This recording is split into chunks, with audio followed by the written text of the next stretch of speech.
This is Infection, the survival podcast, recorded for Tuesday, December 24th, 2019, episode 258.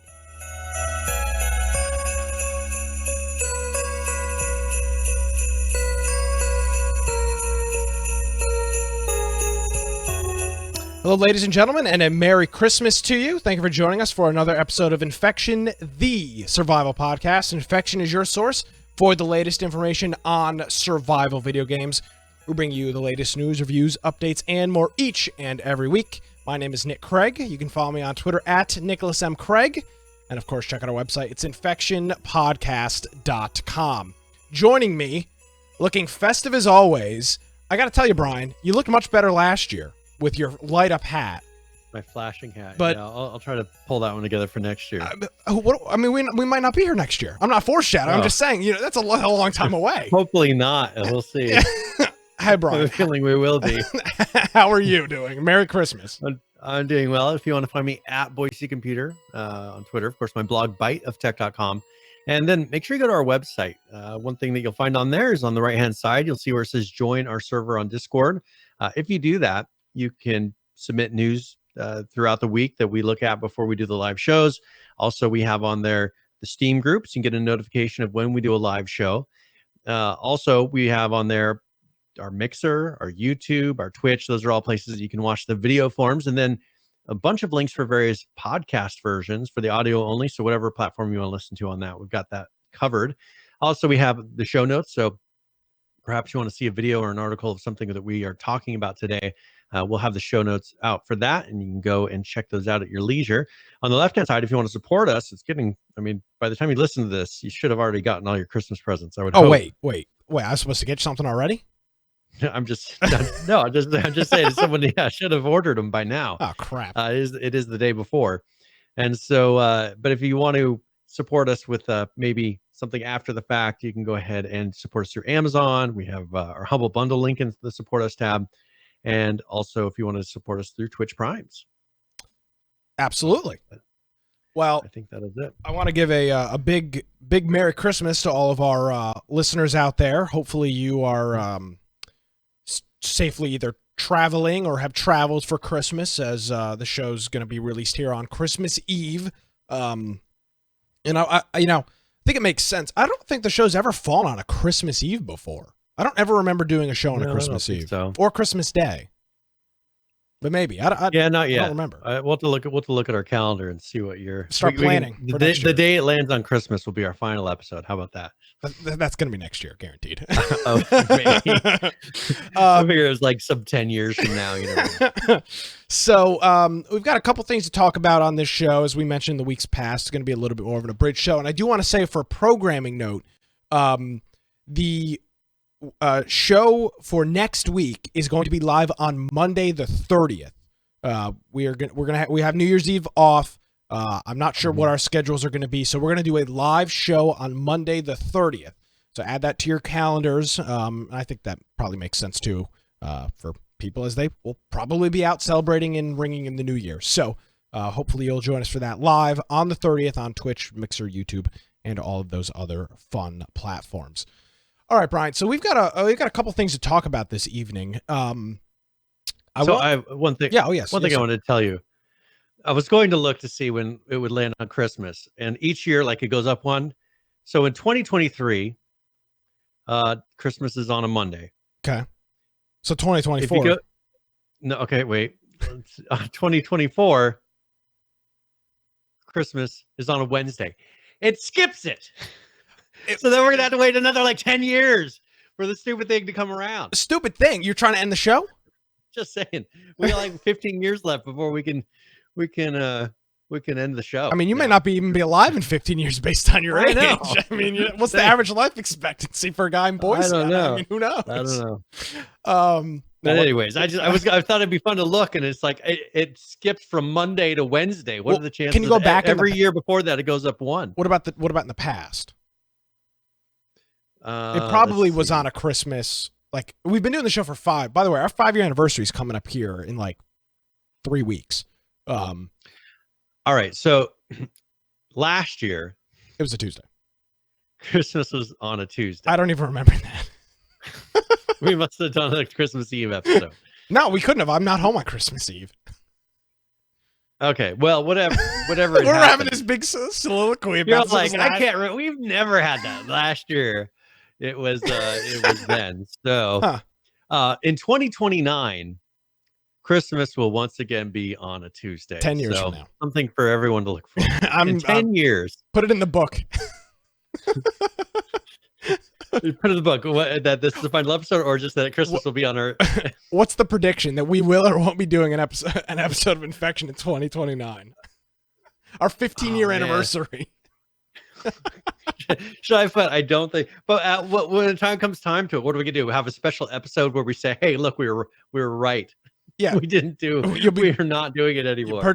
Keep the domain up and running every year, just so that you could publish a random episode. We'll do one episode. Everybody's 15 years. Podcast catchers will be like, a new show. People will be like, "Who are these guys? Oh my god, we were right." So Christmas. I'm just writing it down. Yeah, I heard the next Arc DLC is actually coming out that date as well. Christmas of 2025 or 2029, whatever it was. All right, Tuesday episode. Okay, fantastic. Well, I'm glad that's in there. We'll figure out what we want to do. Yeah, now we know. Yeah, we're glad we've got that out of the way. I got a couple. Our 15-year episode, we should do it live on Christmas. How about that? Yeah, in person. In person, we could do that. 15 years would be worth it. It'd be a celebration. Yeah, I'm sure. Like your life and my. I mean, there's. Sure, nothing will have changed in our lives to where I'll tell you this. Matter remotely. I'm a young man. Yes. By the time I'm 32, which would be 10 years, that date. I mean, barring something crazy, I mean, I'll probably have a child. That's like that's like a tip of average age thing is between like probably 25 and 35. So, yeah, I mean, I don't know about all that, but I mean, it's a cool thing to think about. Well, actually, it's not, but okay. I'm glad we got that out of the way. That was very, very important to the program here. You look orange, by the way. I don't know what you did to your camera. You're like crazy orange man now. Oh, there you go. Much gooder. Hey, so we give a lot of crap to gaming websites, Brian. And most of the time, in my opinion, it is justified. A lot of these articles that are written are either ill-informed or just purposely written with such bias and such almost like hatred that they go into the article with an objective of what they want to write, and then they kind of is what I gather. A lot of times they already have an opinion, and then they'll do research or they'll get something together so it kind of loosely ties to whatever game maybe they're talking about, and then they spit it out. So generally what happens. I've got to give a huge shout out to Christopher Livingstone over at PC Gamer, who penned this article, How DayZ Spawned a New Genre, the Unfinished Survival Game. If you want to go read through the entire article, I'd recommend it. I'm going to read a couple of paragraphs. I'm going to read a good chunk of this because I think it's rather interesting, and I want to get your opinion a little bit on this, Brian. So he talks about his first experience with an early access game, and then it starts... It goes into this. It says, but early access quickly became a big hit with developers, particularly solo devs and small teams and studios, though AAA devs and publishers have used it too, because it allowed for them to earn money for their unfinished game and use it to fund the remainder of development. That's kind of what we've come to expect with early access. It was a hit with players too, because it meant they could jump in early to play a game they might otherwise have to wait years for. They could typically pay less than the full release would cost, but receive a complete version when development was complete. There was also a promise of participating in the development of the game through feedback and communication with the devs. So that was kind of the hook there. It says all genres of games can appear in early access, but survival games leaned on it hard, mostly due to everybody's favorite DayZ. After 3 years as an extremely popular mod created by Dean Hall for Arma 2 and Arma 3, the standalone version of DayZ entered early access, that's as its standalone game, in December of 2013, so 6 years ago. It sold 400,000 copies in the first week, which is pretty incredible. And within a year, Bohemia Interactive had sold over 3 million copies of the game that had bugs so bad that players couldn't even climb ladders without dying instantly. Long time bug was the ladder bug. Yeah. It was a common thing. Netcode that had survivors desyncing across the map and zombies that could walk through walls. It was increasingly engrossing and exciting, and an exciting game. That doesn't even make sense. I personally put over 200 hours into it, but it was a bit of a mess, and I stayed away for years. After DayZ became a top seller and a massive success despite not being finished, Steam quickly became packed with unfinished early access survival games. Most were just frameworks, as open world and with a few basic survival systems. That's kind of a wink to the asset flipping that we see a lot. What's that pack that you're always talking about? The survival game pack? Survival game kit. Survival game kit. Is one of the, lately you see a lot of people using that. Yeah, so they buy that, they give it a name, and it says just it's got some basic survival skills like a health system, maybe a cold hot system, a hunger system, hydration, but it's not really super full featured. Yeah. So it says many were just frameworks and open world, very few basic, to keep players busy while the devs continue to work on other features. Players could scavenge gear and supplies, eat, drink, and keep their meters filled, engage in some basic crafting systems, and deal some sort of threat. Zombies usually, wild animals occasionally, but most often other early access players. A new genre was born, not just survival games, but early access survival games. He then talks about his love for survival games. And what I found interesting about this is that he mentions, let's see if I can find it. He mentions a little bit later on in the article. Maybe I already skimmed past it. He mentioned gambling. He says, when we think of gambling in games, our minds immediately go to loot boxes. And we've discussed a lot about loot boxes. Was it in the U.S. that a senator brought forward Hawaiian senator or something? Yeah, it was the Hawaiian senator who had brought forth something saying that it should be pretty much considered gambling and then be able to put limitations on it at that point. And I would say that the whole loot box gambling article has been, or conversation, Brian, has been pretty fractured in the gaming community. I would say it's probably almost an even split. I know just the conversations that we've had with different people about it is you have people that are very pro having it regulated and banned, et cetera, and then people where I kind of fall on the side of I don't really care. Well, I mean, it'd be nice to have some sort of control, but the thing is I don't want the government stepping in and trying to control the gaming industry, because right now they may be controlling something that I appreciate them controlling, right? I'm not a big fan of loot boxes and all the whole pay to win mechanic and microtransaction mechanic. But the second that I say, hey, it's all right for you to go in and tell the companies what they can do with that, they're going to turn around and start trying to regulate something that I do enjoy. So I just think that if the industry can do it, that would be the best way to control this, is to have the industry actually change, which they have. And I'm glad that the government didn't come in and say, all right, you're not allowed to do anything like this. I think the industry itself, in a way to maybe prevent the government from stepping in and starting to use regulations, because they know that it wouldn't stop there, have begun to make alternatives. I mean, the season pass system, I think, is a very much more healthy alternative to the loot box system, which was a form of gambling. The thing is, they're still getting a consistent amount of money. People they're making you actually work for it a little bit now. I mean, a lot of these season passes rely on you playing and leveling up your character to the max level for that season. So you actually have to play. It's not about just purchasing it.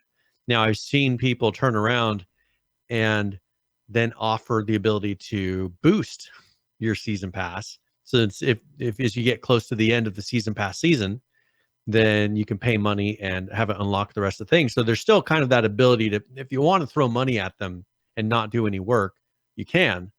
But if you're willing to play, a lot of people who do these various games, they play a lot. They just pay the base pass price and then they get everything that's available that season. Well, let me throw this by you then, because I'm curious what your thoughts are on this. It says, when we think of gambling in games, our minds immediately go to loot boxes, but there's no bigger gamble than early access. Players hand over money. They think they're buying a game, but they're not. They're placing a bet. They have no way of knowing if they'll win or even what they'll win. Often it works out and everyone, devs and customers, are happy. Other times, players wait years, wind up with the game they don't like, one vastly different than they thought they were paying for, and occasionally no game at all, and sometimes left with just an ancient alpha collecting dust in their libraries.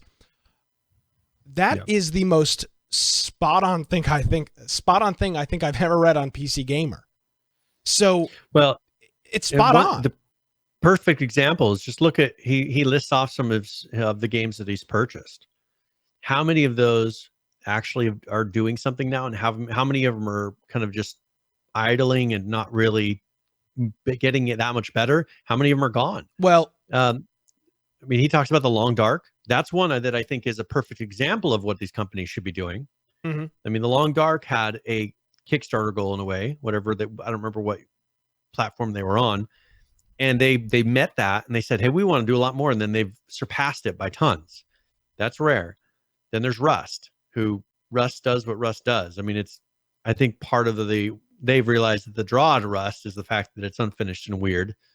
So I think in its own manner, it's kind of done.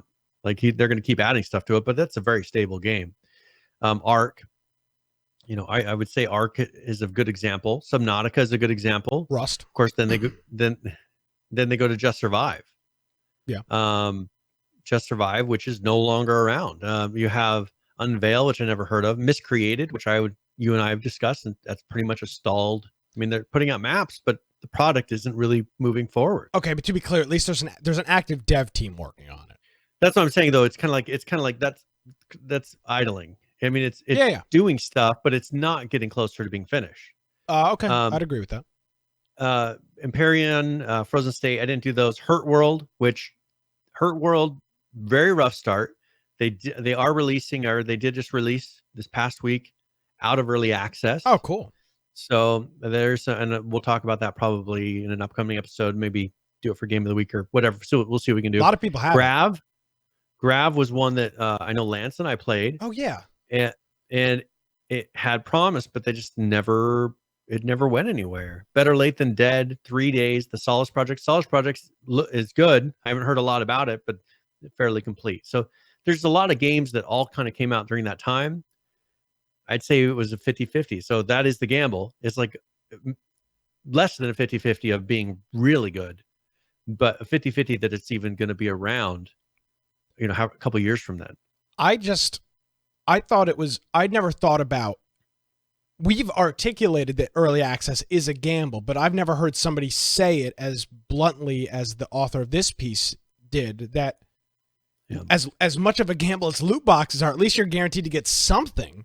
With these early access games, H1Z1 is not the best example, because you do have a copy of Z1 Battle Royale, whatever the hell it's called. Hide and Hold Out is an example that we talked about a lot, and that game I don't believe is playable anymore. There's no servers for it, from what I understand. So, and that's the thing I've been saying. What happens to Atlas? Like, well, they have a single player now. Yeah, but it's not really it's not anywhere near the game that it was intended to be. So you're pretty much getting a little patch just to say, all right, here you go. But that is the gamble. It's like, okay, there's a very good chance with a lot of these games, when you buy them unfinished, that they will never get finished. And it sucks. And I think that's what has kind of burnout. We talk about BR burnout, but I think that there's a lot of early access burnout with us too. I just don't have the thrill to go into as many early access games, because I just know that they're going to be a letdown. Yeah. Well, it's like, why bother? Now, it used to be, a new game, let's go check it out, let's play it. And we always knew that a week or two later, like, the thing was dead. Yeah. The author goes on to say, as more games missed milestones and deadlines and revised their roadmaps to extend their stay in early access, sometimes for months or even years longer than planned, players became more skeptical of the system. Many began to feel less like they were contributing to a game's development, this is key, and more like QA testers who had paid for the privilege of finding and reporting bugs. For better or for worse, they were getting what they asked for, a transparent view of the difficulties and realities of game development. That was a really packed, I feel like English language arts teacher right now, Brian. We're dissecting these paragraphs. But there's two big things there. One is the fact that what you thought you were getting access to, you end up just pretty much being a guinea pig for them to test their things on. And the second part is, for better or for worse, you really are seeing what is the unsexy side of building a video game, which is the crashes, the instability, the broken mechanics, the broken balance, all of these things that, I mean, Brian, you've been playing video games for twice as long as I have, and that system never existed. You purchased a game cartridge or a CD of a game, it was done. Yep. There was no once the CD is gone gold before, Xbox Live. There's very rarely any updates. How could there be an update? There's no internet connection. You'd have to dial up modem into. So there were a few updates. So you could use like for Quake. Oh, those are PC games though. PC games. Yeah. Yes. What I'm saying with in the back in the olden days. Oh yes. To get an update, you'd have to dial up to their BBS, download like the 1.06 version, and then patch it. But that would be something that very rarely would happen. And it's just nowadays, look at how often updates are happening for games. I mean, weekly, a lot of our games were weekly being patched. Weekly? Last night, I went to a Christmas party, and I was playing Ark before the Christmas party. Mm-hmm. I went to the Christmas party, came back home, and there was an update queued. Oh, by the way, I did an update before I played. So I did like a 50 meg update at like 4 o'clock Eastern. Then I went to my Christmas party, came back at like 9. There was another 63 or 68 meg update queued up. It took like 9 hours to install somehow. Now, how is this better? I mean, it's for the developers. How is this better in the long run? Because look at how much extra work they're having to do. Like back in the old days, they'd make a game, they'd release it, and it was done. Even with consoles, it's okay. So that's with the online part of consoles now. But is it better for the developers in terms of the development process? No, but for the cash flow and the how can we make a game as cheap as possible side, it's the only way to do it, because you can't afford to pay some developer for 3 years to build a lot of these small studios. Miscreated is a fantastic example of this. If they weren't early access, hire a full team of QA testers, and no, it's not even that. They wouldn't be able to pay their developers if the game wasn't early access, because they wouldn't have any money. The game's been in development for what, 4 years? What if it never came out? What if they were trying to make it perfect before it came out? It would never exist. Yeah. So I mean, it's become a funding source, which is the problem. Well, because they realize it's a forever funding force. It can be a problem. Because I think the problem is when they started releasing skins and crates and all these things in an early access game, that's where the problem was. Then they were like, well, we don't really need to come out of this. It's always going to be an excuse. We don't have to it doesn't have to be perfect. We can always say it has problems because, I mean, look at H1Z1, how long it's early access. It's fine. But they were selling crates and doing all these crazy things inside of it. Well, and there is there's a shot at Ark in here. It says, Ark Survival Evolved sold millions of copies and still one of the most played game, even though it weathered a number of controversies in early access, including, and we remember this wasn't that long ago, selling a DLC while still in an unfinished state, and then a sudden price drop from 30 to 60. That wasn't really a sudden. We knew that was going to happen. So I think that early access, I don't have a problem with these systems. And I don't think they're gambling. I think it's interesting to put them. Okay, it's not that I don't think they're gambling, because they are by the most literal definition. I don't think they need to be changed. I mean, if I want to go and spend $30 to maybe get a finished product, let me make that decision. Same way I feel about loot boxes, microtransactions, and all that other stuff. But I think the problem that we're seeing now, and we're going to see in the future, Brian, is exactly what you just described, is that nobody cares about early access games anymore because roadmaps get pushed. I mean, we joked about Ark coming out in 2029. They've already delayed their DLC again. It's not supposed to come out until like April.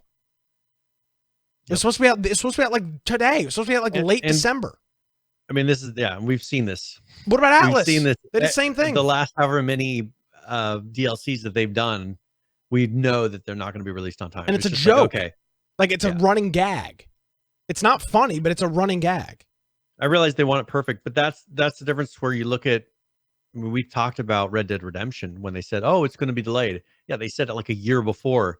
It's going to be delayed like 2 months. Okay, that I don't have an issue with. But Yeah. if they turn around and said Red Dead, or let's think GTA 6 when they announced GTA 6, and then a week before they're like, "Oh no, we're delaying it for a month," people would freak out. Like that would be unacceptable.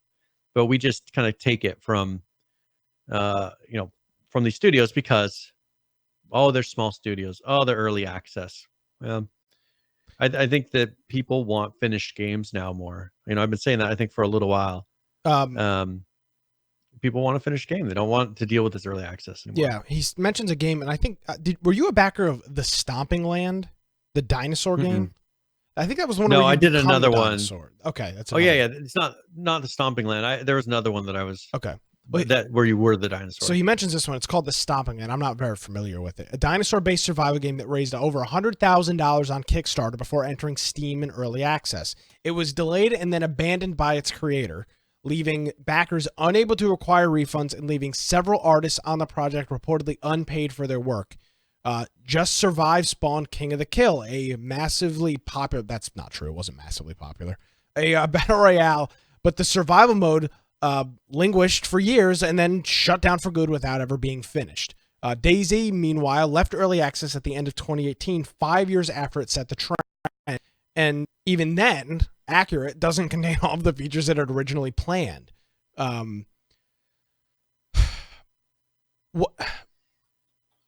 I thought this was a really interesting article. And again, I've got to give huge props to this author, Christopher Livingstone, Livingstone, NPC Gamer, for actually allowing somebody to write an article that isn't clickbait bullshit. This was a great article. And this very accurately, I think, puts a nice little bow on what is wrong, what could potentially be wrong with early access and survival games as we move into 2020. Yeah. Well, and even looking at Fortnite, people can hate Fortnite, but one thing it did, it gave people the expectation of these games should be, for the most part, bug free. Yeah. But, people look at all the junk we put up with King of the Kill, even PUBG, just PUBG was the worst. Non-stop bugs, crazy, horrible movement. Everything was just ugh. And then Fortnite came in and was like, "Here, look at this. You're using our engine. Yeah, you're using our engine. It's not supposed to be like that. Here's a game made correctly." And they've done that, and the thing works perfectly. Now and that's one thing we've demonstrated is having things flying around and full worlds changing in real time. I mean, they're like, "Hey, you guys are just." It's not that the computers aren't capable of it, the engine's not capable of it, the companies aren't capable of it. We see Fortnite doing it, so we know that all these other games can be that stable, can be that crazy as far as things changing and happening and not lagging. So I don't know. I think that's a good thing. When you look at Fortnite, you can love or hate it, but games like that, when they come in and do something correctly, it puts a new standard of, okay, well, I'm not going to play this other game that just does constant crashing and there's hackers all the time and all this. But I think we shouldn't put up with it. I think we, with this whole early access thing, got so used to just junk, constant junk. I mean, look at how much junk we played over the years. Oh yeah, a lot. I don't think early access and this kind of release of games, we work through development, it inherently doesn't have an issue, but it allows for sloppy work. It allows for lack of a better term, slacking off, and it allows mediocrity. Essentially, it allows you to put out a subpar product and put this veil of it's alpha bro over it. Yeah. So I don't think early access itself is bad, but I think it allows people, it allows them a cover that they don't deserve. in my opinion. Yep. That it allows them to. Well, they to took make it, cover. and when early access came, we felt like we were getting a special little treat. Yeah. We're like, oh, we're getting in on this, and we're getting it earlier than we could have, and we're getting to be a Cheaper. part of its. Yeah, we're getting to be a part of its development and all these beneficial things. And then I think that a lot of these companies took that and abused it.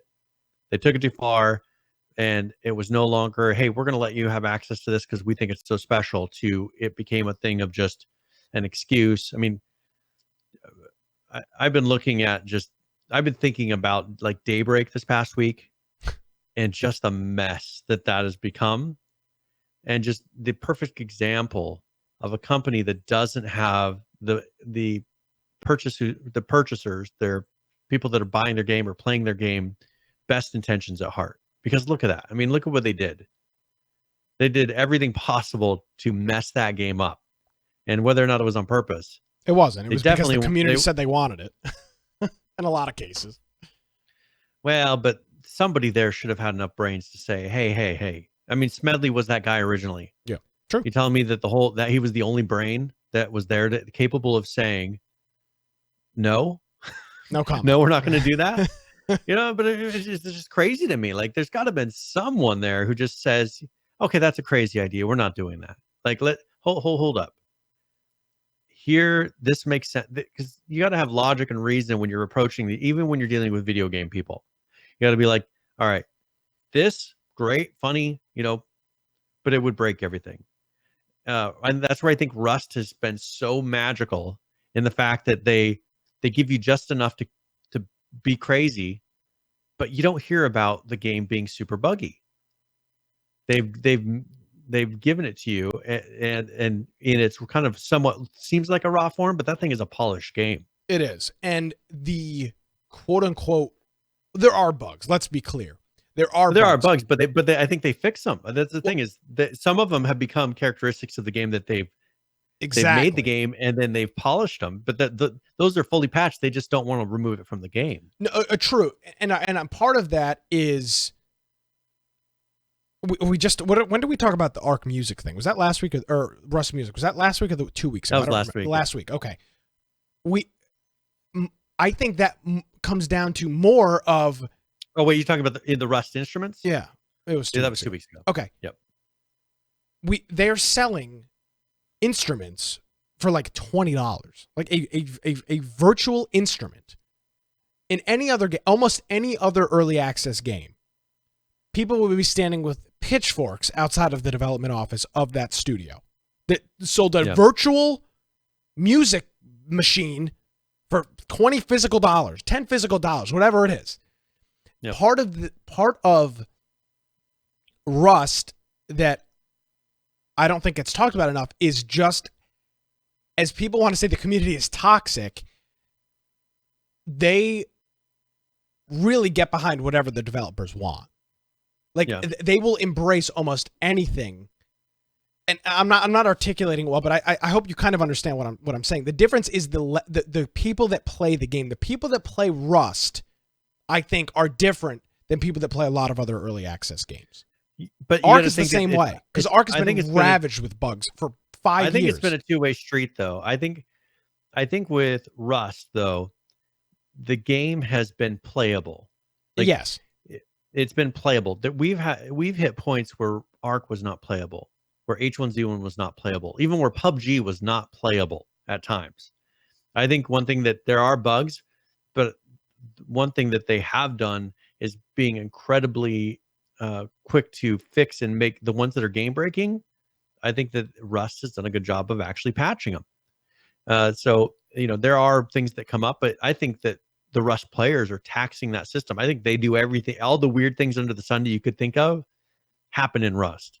So probably little weird things happen, but I think that they've done a very good job of making sure those things get patched and fixed. And I don't know. I think they're a good example of, you don't have to be a perfect game development studio, but I think if you put your customer first, because I think that that's what they do. They want to make sure that the game is playable for the customer.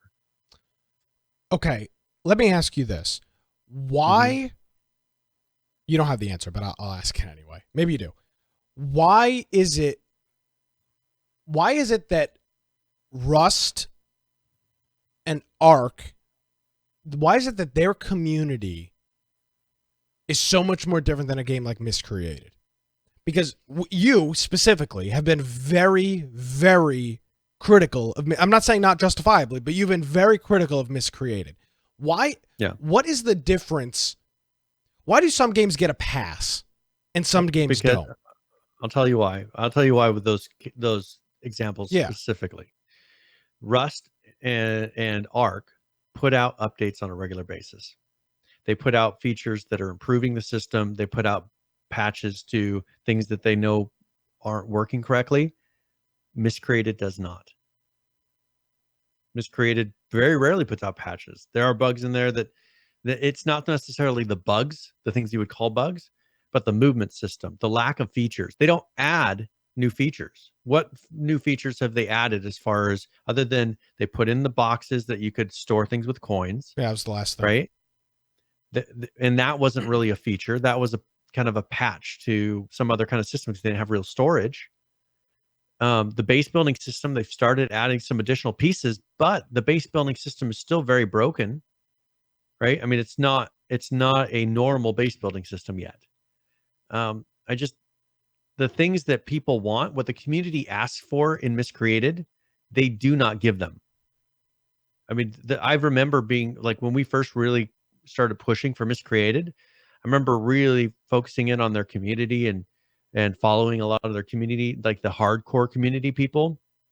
Those people are all gone because they realize that Miscreated is not going to deliver them the features that they need to be able to stream the game and have it be entertaining, to be able to host a clan on there and have it be successful, to be able to just to do PvP. They haven't put in the features to be able to do PvP, to do base building, to drive vehicles normally. Like all of those things don't exist. And so it's a beautiful world, but one of the most bare bone basic games that exists for that type of a game.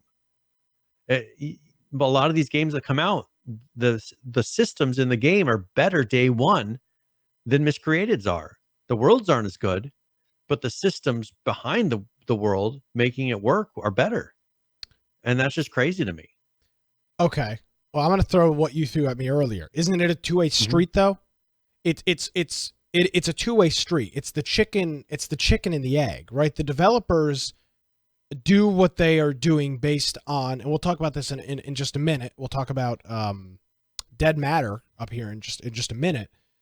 But the developers are doing what and a lot of times what the community says they want, even if it's not in the best interest of the game. But Miscreated is a special case. They have not. The community asked for a lot of things, and Miscreated has not delivered on, like, very rarely any of those things. Okay. I can't think of very many features that they have come through on of what the community wanted. The community's been asking for fixed base building.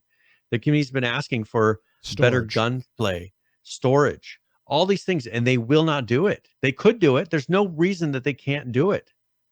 They are not. And it's because they don't want it. I can't imagine. I can't really go into exactly why.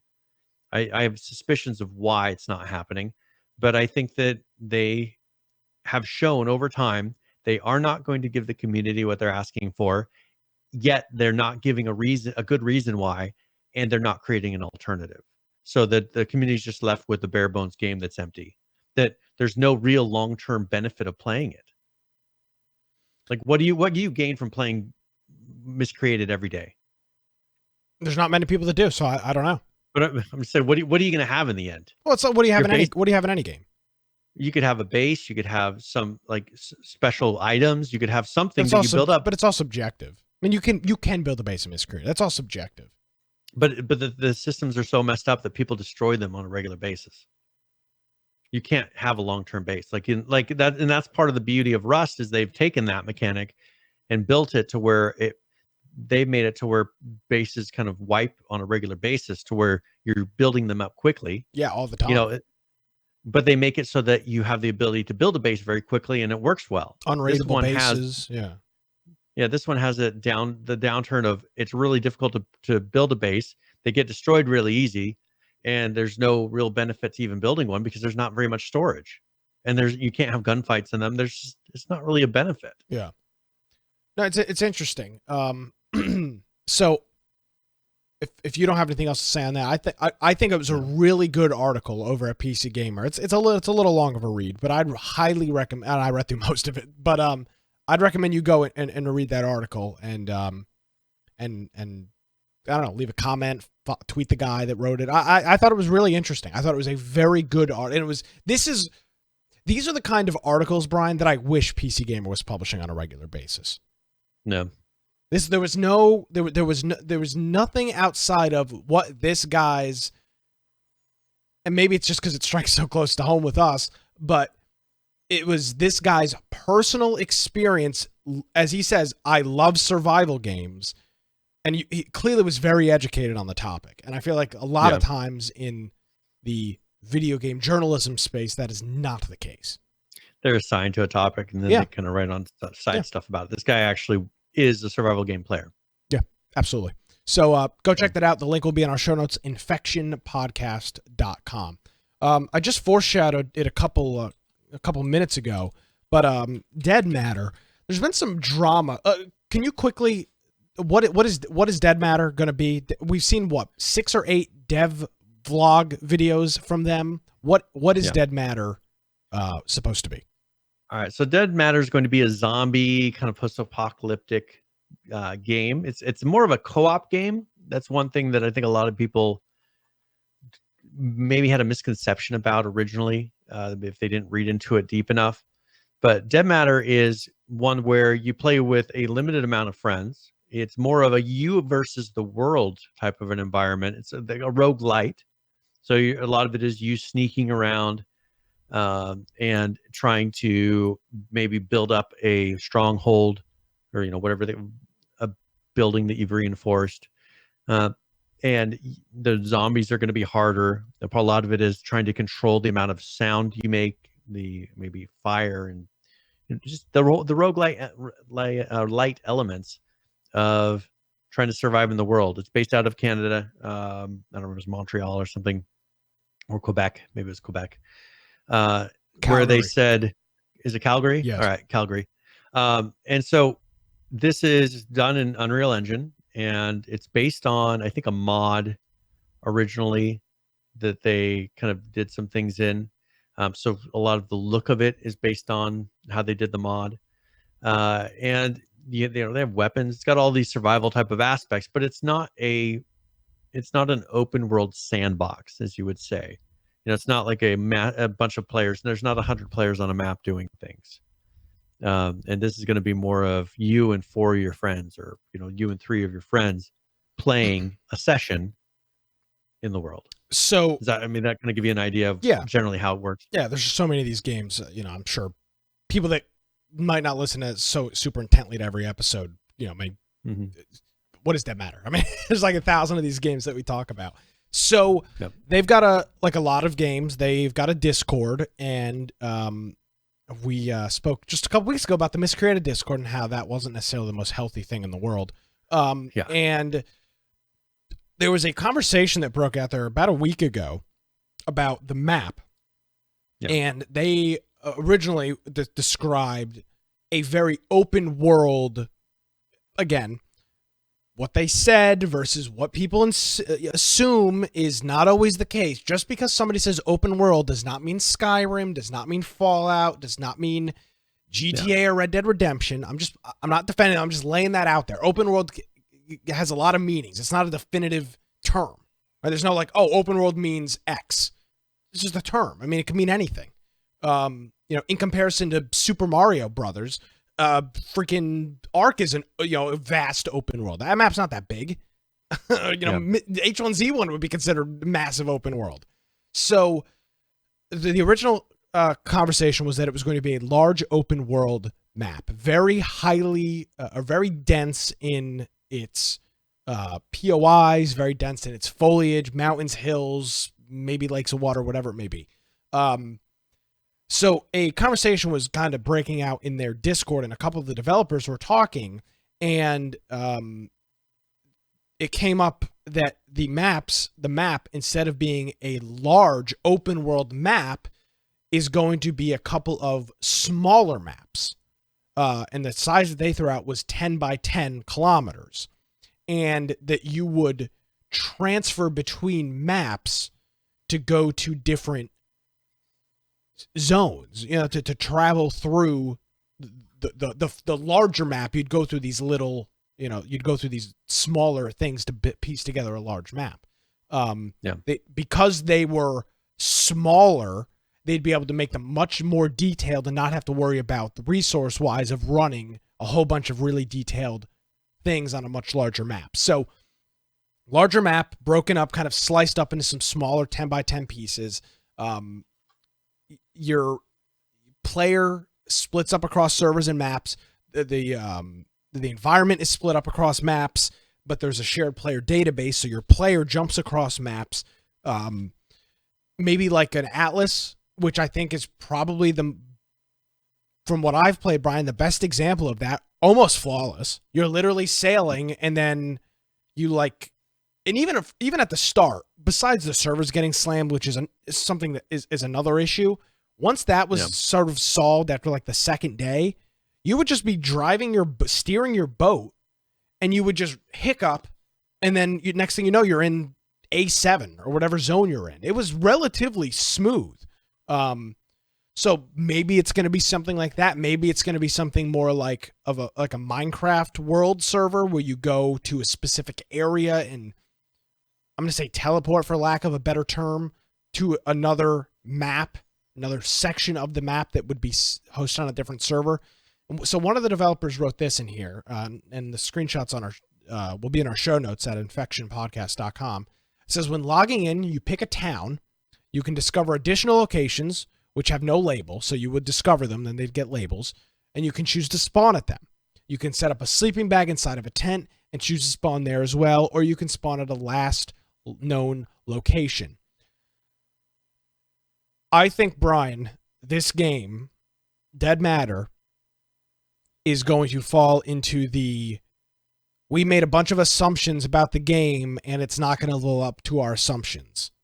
Because I think what people are hoping for is an open world zombie slash 'em up PvP PvE game, and it's not going to be that based on what I'm seeing. It's going to be more, as you said, maybe more like a Tom Clancy's The Division, or something that's a little more Stalker. 10 by 10 is still a very big map. It is, but something that's something.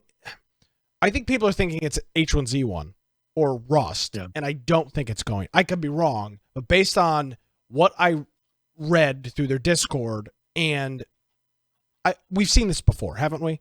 Where the assumption is, oh, here's some verbiage that we used somewhere. Now we know exactly what the game's going to be, and that's not always the case.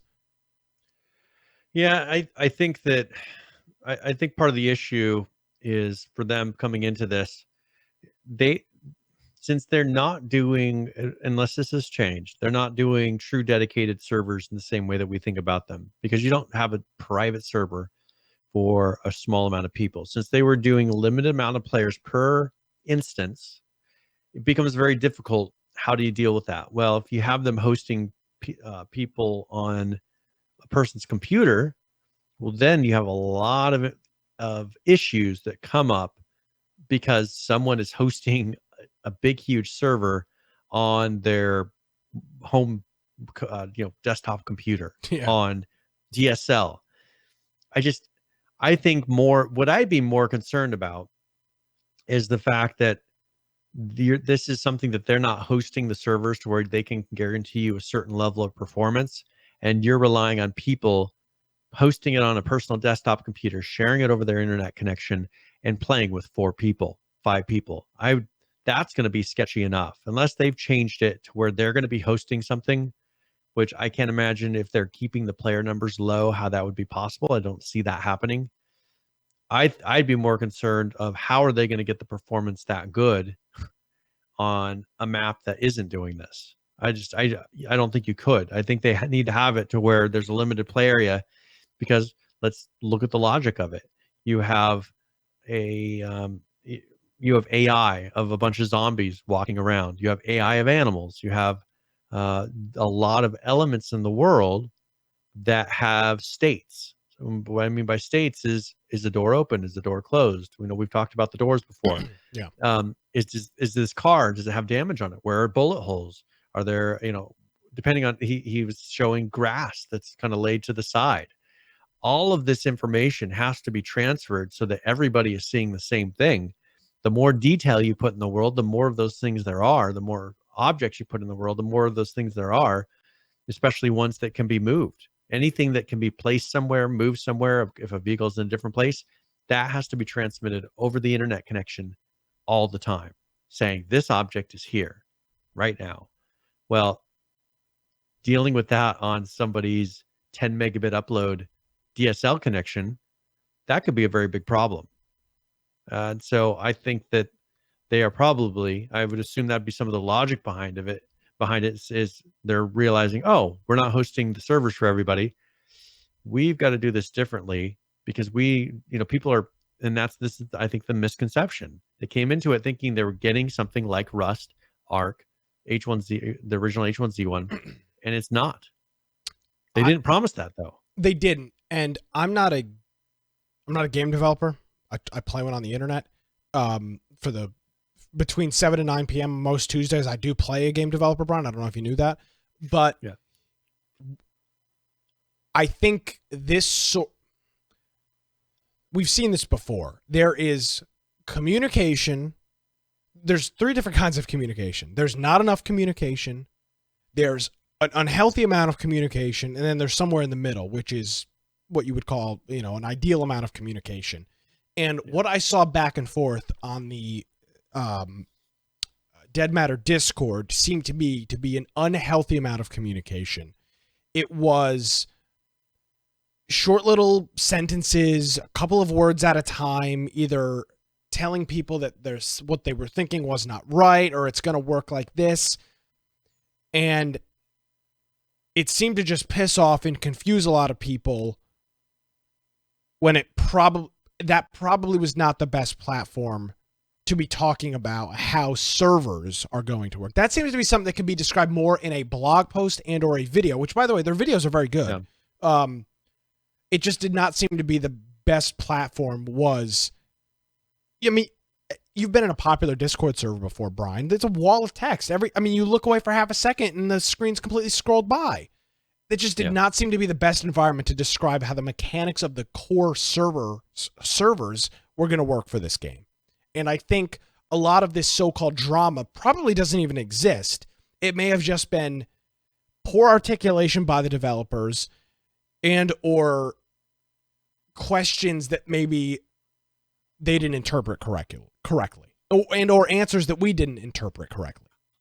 So I saw a lot of people saying, oh, right off Dead Matter, another DOA. I don't think we have enough information to say that yet. Because I don't think developers writing in Discord is the recipe for the game. I don't think that's the case. Yeah, and with them talking about servers, I think that will confuse people a lot because maybe they will host some servers. It is possible, but just because originally they were on Indiegogo, and just a lot of the information that they talked about, it said, here it was conceived and developed from the beginning by friends and single player enthusiasts, and so that they want to make sure they don't want a huge amount of players. At least they didn't early on when they announced it. They said, whether you join a huge dedicated server, so they did point there, they will have dedicated servers that have more of the players and explore a bustling community of players, or build your list and enemies, or it says, and build your list of friends and enemies, or invite some friends and try to take on a post-apocalyptic Alberta. So when I talked to him originally, he was saying a smaller number of players was what they were building it for. But, it sounds like they will have some servers that with a lot of people on there. Well, how are they going to provide the same experience between those two things? That's what I want to know. But you don't see them, very rarely do you see a company go and offer both. I want to know that because too. It doesn't work. I want to know that too. And I'm sure we'll hear about that. I don't think Discord is the place to flesh that out. No, that needs to be something that is written where they can write it down once and say, hey, this is the answer. Well, they can write it down, they can proofread it, they can make corrections to it instead of just people typing in Discord. And if something changed since the original, how it works, if something changed, then discuss that. Say, originally we were looking at a 20 by 20 map, but we realized we couldn't allow the single to small group player experience that we had promised doing that. Yeah. Okay, well, there you go. Yeah. Or maybe offer a quarter of the map, whatever it is. They just need to discuss it. Yeah, and I'm sure they will, because they've been very transparent with those videos, which are, again, really well done. I enjoy them. They're very technical, which we always like. Yeah. So if you may have heard some inklings of some dead matter drama, I hope I did a decent job of trying to summarize what it was. To me, it seemed like a lot of nothing. That could change. We might find out it's all accurate. What it was teased as was like inside scoop. It really was. It was just some people talking in Discord. And you know how, lovely Discord chatters are about games. One guy in there was telling them like, oh, that doesn't make sense. I wouldn't do it like that. Well, go build a game, jackass. Like, who the hell are you? I get out of here. I don't like that stuff. That's for us and you to do, to tell people what to do. That's not for random Discord users. It's for Brian. We're podcasters. We're kind of. I mean, I don't want to brag, but we're kind of a big deal. We have the right to do that. Pepe the Frog's. That was the guy's picture. It's Pepe the Frog. That guy doesn't have a right to tell the developers do it a different way. Well, and a lot of times they're not looking at the reasonings. That someone will say, "Well, if I did a game, I would do it like this," and they'll list off a list of things that they would do. And you could take someone who's gone through that and looked at the logistics of it. Okay, well, why would you do this, and why wouldn't you do this? And usually, you can tear apart most people's arguments pretty heavily. Yeah.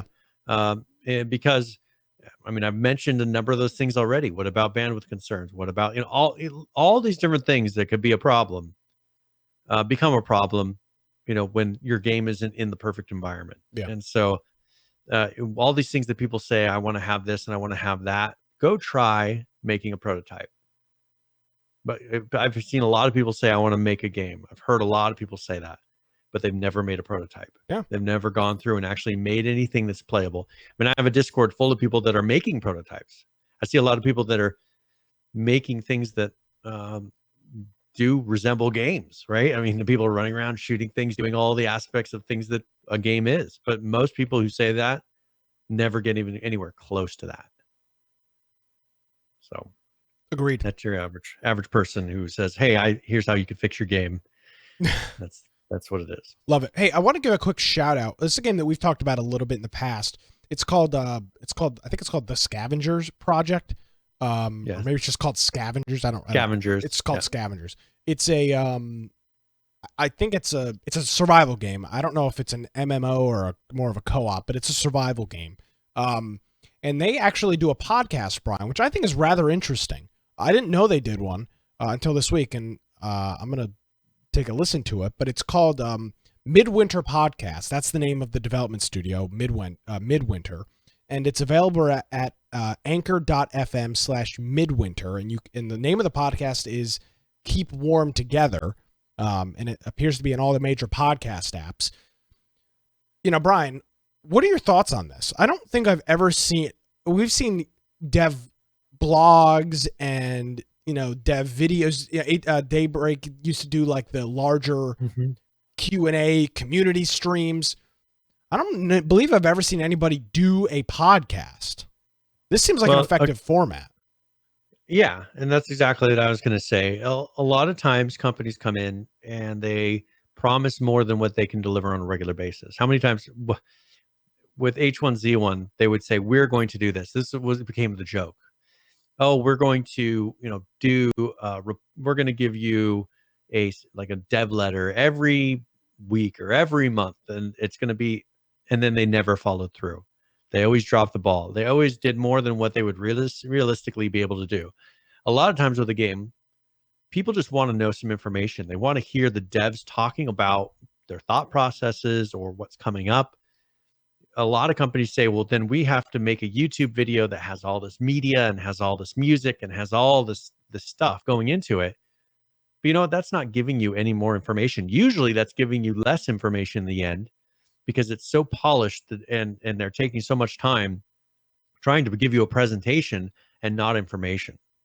And so I think that a podcast is the perfect way for a studio like this to say, hey, for the people that really care, the people that are really fans of the game, they'll listen to that. Because you know what? Just like we used to with patch notes and everything else for H1Z1, we were trying to, and patches, like ripping apart patches, we were trying to get a little bit of information, something that no one else had discovered, right? We were excited about it. Mhm. And so I think for this, people will listen because they're hoping they'll learn a little bit of information about the project, about the game that no one else knows. And so I think it's a really good element because then it's easy to do.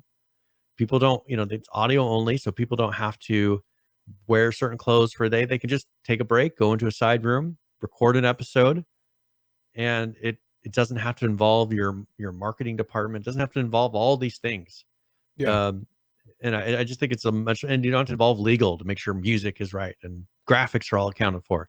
I think it's a much better way for them to be able to consistently deliver information and not have it be we can't do it this time because we didn't put all that prep time in. Yeah. So they've done 7 episodes so far, and since I think this is a co-op game. This is I think a 4-player co-op. okay, since May, it looks like they do about 1 a month. So May, June, they did 2. They did May, June, July. They did 2 in August, September. They didn't do 1 in October or November, and then they did 1 on Tuesday. So, and they're short. They're like anywhere from 25 to 40-ish minutes, so they're not crazy long.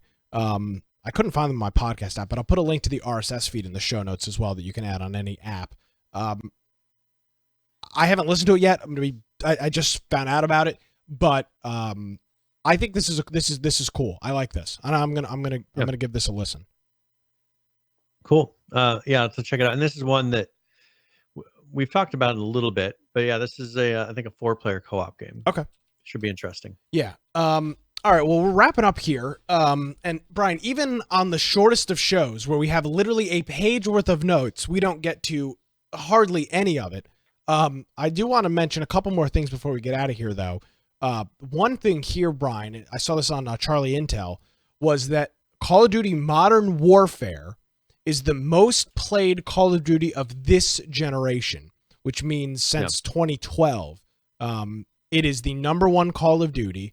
They've made over $1 billion in sales, and it's got an incredible amount of active players. There's been 500 million hours played. What do you account that to? Like what? So you've played a lot of the Call of Duty. Yes, I have. What is it that's unique about this one? It's that it's not unique. That's what is that's what's so special about it. To me, there's not some gimmick to it. No, it's a very, and every Call of Duty says this, and for the Call of Duty fans out there, you know what? You'll get this meme. There's the boots on the ground meme. Call of Duty has used this for like 4 years in a row. We're going back to boots on the ground, which is no flying, no double jump bursting, no bullshit, just run and gun. In this game, while it has its issues, has got a very strong old school boots on the ground feeling. And I will say this, Brian, as I've always been very critical of the PC community because they think they're the largest group of gamers in the world and that console gamers don't account to anything, when in reality, console gamers are like 70 or 80% of the player base. And the PC group is very small. I think the fact that this game plays so well on PC and clearly was designed for PC has led to this success. I've never seen so many people playing Call of Duty on. There's still this late in the game. The Call of Duty games have a 60 to 90 day serious lifespan where people actually play it. And my play style's petered out a little bit, and I'm getting ready to travel home for Christmas, which for a lot of people is always the killer, right? You get out of your habit. I'm not going to have my gaming PC with me. So we'll see when I get back if I'm interested in playing anymore. But I've never seen this many. I think the true crossplay though, it's good. Yeah, it's good. It's good. I didn't think about that. Even if one community kind of dies down, like there's people playing. You always know that you're going to be able to jump in and play. You don't have lobbies taking longer than normal and all these weird things. I think crossplay is going to be good in the end for the industry by far. Yeah, they've already taking away all those barriers. They've already done their first free DLC, which is unheard of in Call of Duty. And they say that there's been over 300 million multiplayer matches so far, which is pretty incredible. Nice. So good for them, and they deserve it. I mean, I'm not just I'm the Call of Duty fanboy. I get it, but they made in my opinion, a really good product. It's a good game, and they deserve to reap the benefits of it. So good on them. Yeah, and I've enjoyed it that it's consistent. Right? Why do you enjoy it? You're not a Call of Duty person. Why do you enjoy this one? Well, so what would frustrate me about what was the one where you World War could kind II? of like jump? No, you could like fly a little bit. Black Ops 3. 4. No, this one was one of the not one of the Black Ops, but it was one where you could use a booster, like a little rocket booster. Advanced once Warfare. In a while. Yeah, maybe that was it. I don't remember. One of them that I played, you were running on walls and doing all this stupid stuff, and it just got kind of frustrating because they were trying to throw so much in there. Yeah. World War II, I think it was limited too much because I just felt like the weapons, and I think that they kept it too minimal, which I guess they're trying to keep to a theme, but it didn't feel like a free feeling type of game. This one, they have no limitations on the weapons. The only thing they have to do is try to keep them semi-balanced, right? Mm-hmm. And it's consistent. Like, I'm not a great player, but I know that if I sit there and kind of hammer at it, I get a little bit better every time, right? And I'm not dealing with, this weapon so much worse than in the World War II. Some of the weapons were so bad that the second that I did what's it called when you reset this level on your weapon? Prestige. I mean, I prestiged a number of those weapons quite a few times, and the second it would go to the beginning, like I'd have no weapons. When I prestige my character, it's like, all right, I'm pretty much worthless for a long time now. Yeah. I don't feel like that with this, even with not, because they gave you a decent weapon to begin with. Yeah. And the pre-built loadouts work too. Yeah.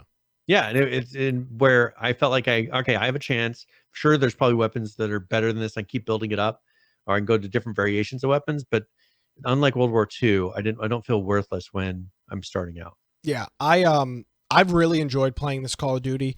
And one of the listeners of our show, Brian, sent me a Discord message a couple weeks ago, a couple months ago, and said, "Hey, I'm going to do a podcast. You got any tips?" I gave him some stuff, and last week or the week before, he sent me an episode of it.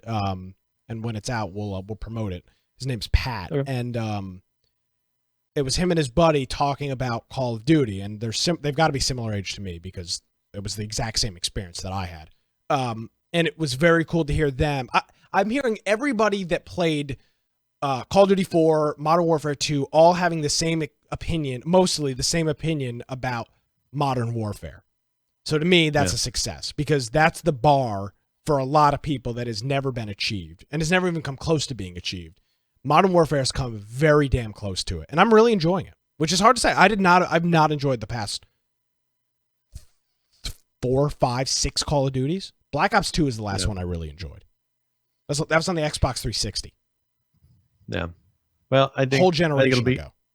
I think hopefully they'll learn from this, as far as here's what the community wants. You don't want the same thing every time though. I mean, the thing is, I know they want to put in variety. They want to mix it up, but if they kind of go away a little bit and always come back, have it where people experience something a little bit different, but always come back to this base. Yeah.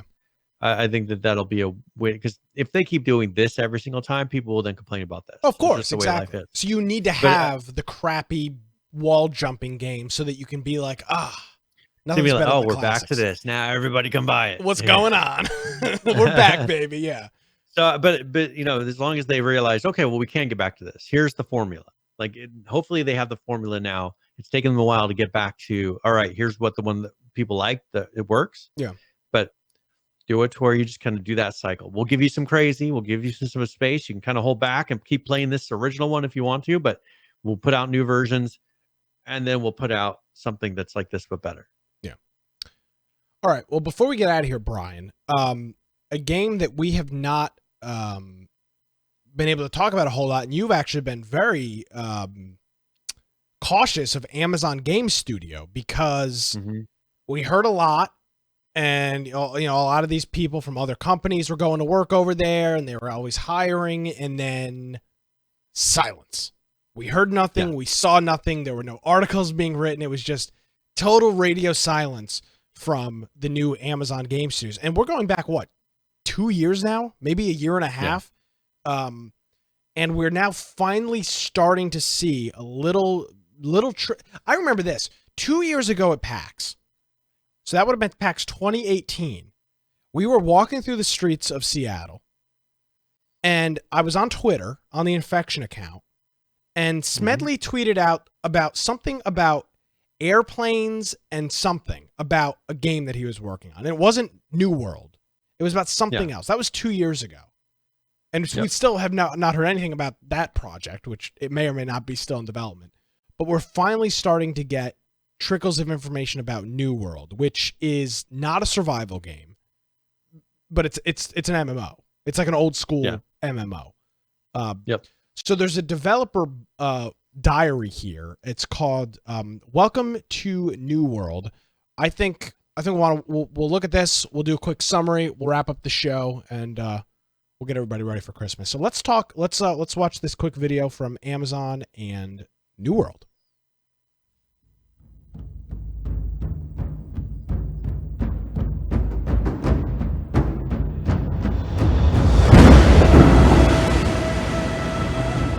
New World's an open-world MMO set in an alternate version of the 17th century. It takes place on an island we call Eternum. It's a place of legend. It's a land of power and of treasure. It's a place where your choices matter. You get to live a life that is full of danger and adventure on a supernatural continent that has only just been discovered.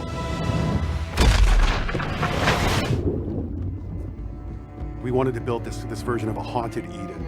We wanted beautiful, picturesque landscapes with danger around every turn. There's these hints of supernatural and these things that show you're not really anywhere you've ever seen before. Contrast is something that we really want players to feel as they move around the world. Every space they enter feels different and special from the space behind it. They feel like every hill they're going over, there's a new adventure. Not many people know too much about Eternum yet. I think that's where you come in as a player. And there are threats, but there's also opportunity. Rumors swirl about the power and danger of the island, but the people who go there don't really know what they're going to find. It could be Shangri-La, or it could be something out of their worst nightmares. The thing that gives Eternum this power and makes it supernatural and special is there's this mineral that runs below the earth, and it's called Azoth, and it's known to have magical properties. Azoth can amplify things. Azoth itself is not really a good or bad necessarily, it's just this pure, raw energy. Azoth has power to change things. It makes things more beautiful. And deadly. Azoth is different for everyone who sees it or knows about it. For some, it's the Fountain of Youth. For some, it's the Philosopher's Stone. For some, it's the living embodiment of God or the devil. But one thing's for sure is it gives you, the player, a lot of really interesting powers to play with. When players arrive in Eternum, they find evidence of other civilizations having been trapped there throughout history. The whole world is open to you, and you're only limited by your skill and the difficulty of the enemies that you run into. It's completely classless, so you choose how you want to play by choosing the equipment, and the weapons you choose also defines your play style. Players will have a lot of freedom to choose what they do and how they do it. One of the fundamental tenets of New World has always been autonomy, and that manifests in every single system in the game. The game adapts to the player and their play style. Want to become the best blacksmith or the best sword fighter? The progression system supports that. They just have to keep doing what they do best. There's multiple settlements all over the world, and the corruption is always this invasive, aggressive force that's constantly trying to push back, trying to drive players out. The corrupted have massive armies growing in the north, and some of their influences are beginning to trickle down to the south, where players are trying to build their homes. And they have a very particular idea of how the power of Eternum should be used. The world is going to push back against you in a couple of interesting ways. For one thing, as you grow more powerful and you head deeper into the world, obviously there's going to be resistance to come up and meet you. But one of the most exciting things about the game is that as you and other players begin to form settlements and you begin to push back the things in the woods, they'll come for you. You're going to find some really interesting battles that have to get fought in order to keep your foothold in this world.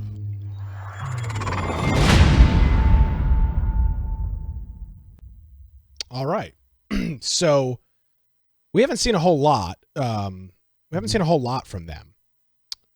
And I know it's not really survival, so I don't want to spend a whole bunch of time on it. But what based on what you just saw, because you were a little skeptical on Amazon's game studios as a whole, like, is this thing even going to exist? Because these big companies can they can spend a couple $1 million on this, and if it doesn't succeed, it's fine. I mean, in the grand scheme of things, it's not a big deal. What do you think now? Are you more confident? Oh yeah.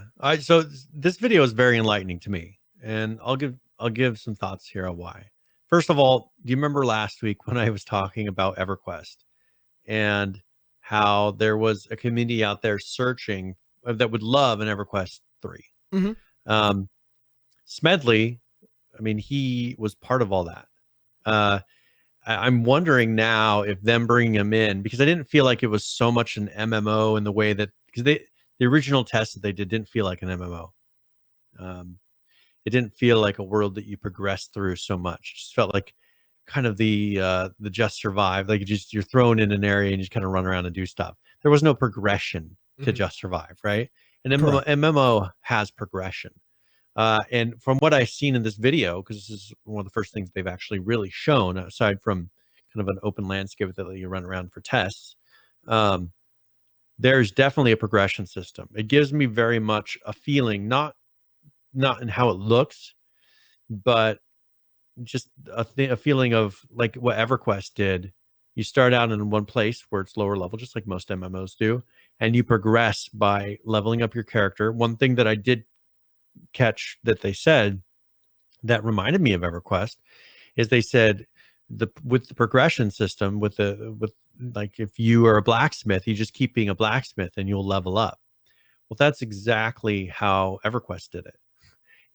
Any skill. I mean, they just had, you pretty much started at 0 on everything other than what your base stats were for, the character you created.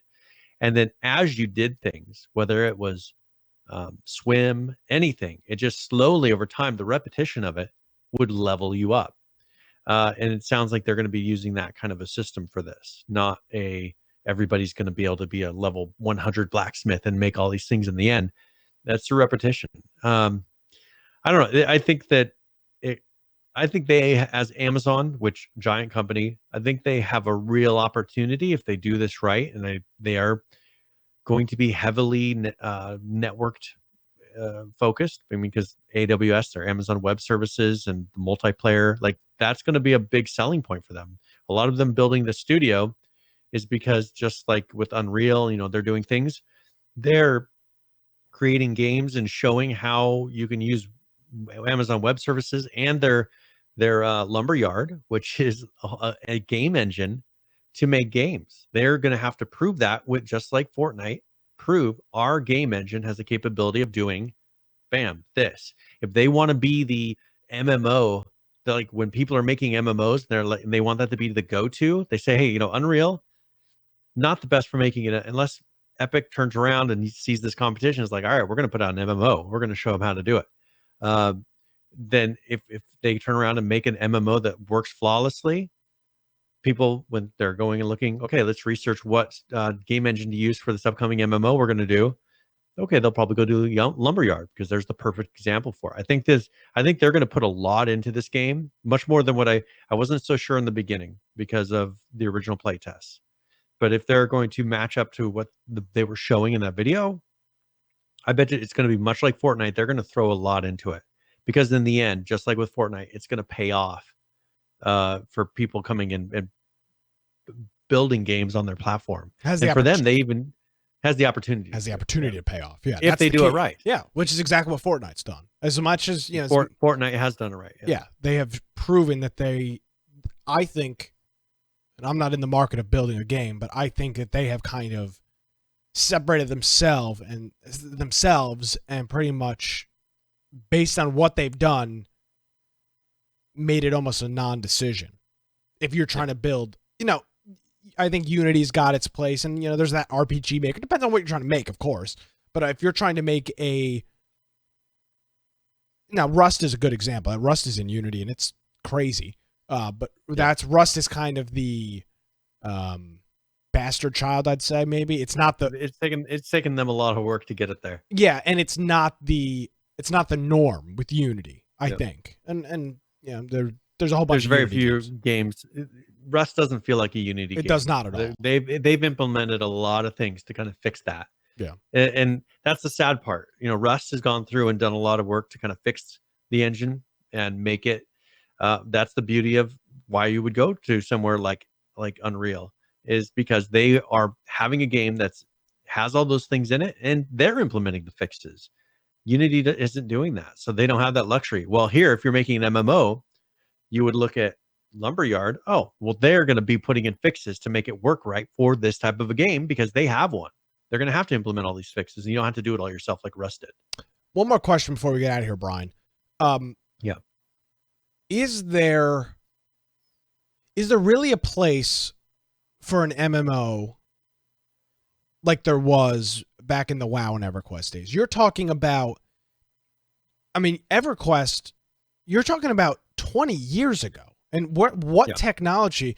I've got our buddy Falcon's Watch. I remember, I don't know why I remember this so vividly. He was telling me, this is years ago, we were playing H1Z1, that him and his dad and his brother would play EverQuest, and they had 3 dial-up or DSL lines. Well, I think it was dial-up lines or whatever. Dial-up lines, probably 1998-ish, yeah. Yeah, and they would play EverQuest. It was just just such a different era for gaming. Yep. There hasn't been one since, really. WoW Classic just came out. EverQuest was truly hardcore, though. Yeah. There have been very few games that are truly. If I died in EverQuest, I would spawn back at like the home city, and I would have to run and go get my items. I would have nothing, and so it would take like a full day to walk out there, possibly not die. So it required a group of people. You couldn't do solo because be like, hey, I just died. I need people to come and help me go get my body so I can actually get my stuff back, because you had nothing. So it was a very different culture. And it really involved community. And I think a lot of the MMOs lately have been pushing away from community. The guild isn't as important. WoW has been making it to where you can solo the game pretty much now. I think that's going to hurt the MMO world. I'm hoping that the MMO technology that we've been seeing lately is very antiquated. Look at WoW, how old WoW is even. Mm-hmm. And they've done little things to kind of patch it and make it work. What I think would be a big difference for people is if in a huge MMO world, they got the feeling of a single player world. And I think that Amazon would have the ability to try to pull this off with their server technology and everything else, to where like you saw in that video, when you go into a place, that place feels foreboding. It feels like, oh man, this could be, that whole area is something that has a lot of detail, has a lot of challenge. They're not using a bunch of dead empty space to fill, because MMOs, there's a lot of dead empty space that doesn't have anything. You don't really have to think. I think if they turn around and make a game that uses today's technology to its fullest and provide you with an MMO experience, that people will kind of be reborn on the concept of an MMO. Okay, so you think there is because I've never. I think there is. I think one that uses. Name me an MMO. Can you think of an MMO that uses today's technology? No, because I've never played in it. I've never really played an MMO. Most of them are done in the WoW style. Guild Wars 2. WoW's very old. Done very much like WoW. It's all very old technology. It's done in the old ways. I think that one that, if it really was to come in, would need to be groundbreaking, like EverQuest was, and like WoW was. Those two were groundbreaking for the time. The problem is all these other ones have been using that as the cookie cutter mold, and they haven't come in and say there is room for someone to come in and say, all right, here is the 2020 version of an MMO, not the 2009, maybe the latest technology 2009 version. Here's a 2020 version where there's detail, there's a bunch, it's very meticulous. Like, they've taken all that stuff out and simplified everything so much. I think there is room for a person who wants to really experience an MMO and do it with all the technology of today. I've always wanted to play an MMO. I've just never. I said I was going to get WoW Classic, and nobody else really did, so I didn't. I think they still need to. I mean, I don't want it to be so hardcore where it takes you a day to go get your stuff. I don't think people want that, but make it hard to where when you log in, like, it's a challenge to maybe kill this monster, or, to do little mini bosses. Don't make it to where you have to play 12 hours a day like a lot of these old ones did. I think they could do it in a way to where the landscape, and that is a challenge. And like, you're kind of working your way through it and have enough players to where it doesn't matter. You don't have to be, caught up with everyone else on the server. Have it to where when you're in that area, like, you feel like that person next to you is fighting with you to be able to conquer that area. That's a feeling that most games do not get. And not have it to be where, oh, my clan's doing this and this, or my guild's doing this and this. Have it to be when you enter that area, and if that's around your level cap, like, it's a struggle. Like, you're fighting to overcome that area. And I think that would be kind of like the magic sauce. That is encouraging to hear from, I would consider, I don't know if you consider yourself, but I would consider you kind of an MMO expert based on the amount of time that you spent playing games like WoW and EverQuest. So for you to say that's rather encouraging. All right, Brian. Well, we said we were going to do an hour. We're up to an hour and a half, and we covered less than half of what we wanted to cover. So on that note, I will bid you adieu and say Merry Christmas. And where can people find you on the internet, Brian? Well, if you want to find me, you can find me on Twitter at Boise Computer, my blog, biteoftech.com, and there's contact forms and everything else on there. Also, if you want to support us and maybe check out the videos, show notes, all the things from this episode, you can go to our website, infectionpodcast.com. On the right-hand side, jump into our Discord server, because that's throughout the week and over the holidays. We'll be hanging out and playing some games there. Whenever we do Friday night game nights, we do them in there. If you want to be able to submit news to us that we talk about on a future episode, there's a news channel for that. Just a lot of people, very good community in there. Also, if you want to support us financially, you're more than welcome to do that through either Twitch Prime here on Twitch, or you can do it through purchases through Amazon or Humble Bundle. The Steam group will give you a notification right before the live show starts. And of course, we have all our audio and video forms on the website. But if you want to help us out, just check it out, infectionpodcast.com/support. And there's plenty of ways to do that. So thank you very much. Alrighty, Brian. Well, thank you very much. Merry Christmas, safe travels, and to all of our listeners out there as well, hopefully you have a Merry Christmas. Again, we will be back here live on Monday the 30th, the day before New Year's Eve, for the next episode of Infection, the Survival Podcast. Brian, thank you. Thank you, everybody else, and we will see you next time. Alrighty, well, we're kind of a big deal, so you should follow us on Twitter, of course, at InfectionCast. You can follow me on Twitter at Nicholas M. Craig. Of course, if you missed any portion of the show, show notes, images, links, videos, all that fun stuff is on our website at infectionpodcast.com. Thank you so much for joining us, everybody. Have a great week. Merry Christmas, and we'll see you next time.